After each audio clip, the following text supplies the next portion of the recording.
हनुमानञ्जनासूनुः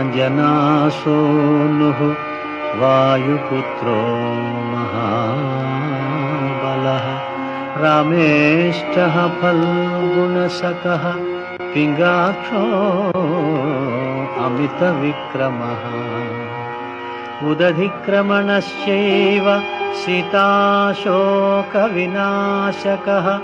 लक्ष्मणप्राणदाता च दशग्रीवस्य दर्पः द्वादशैतानि नामानि कपीन्द्रस्य महात्मनः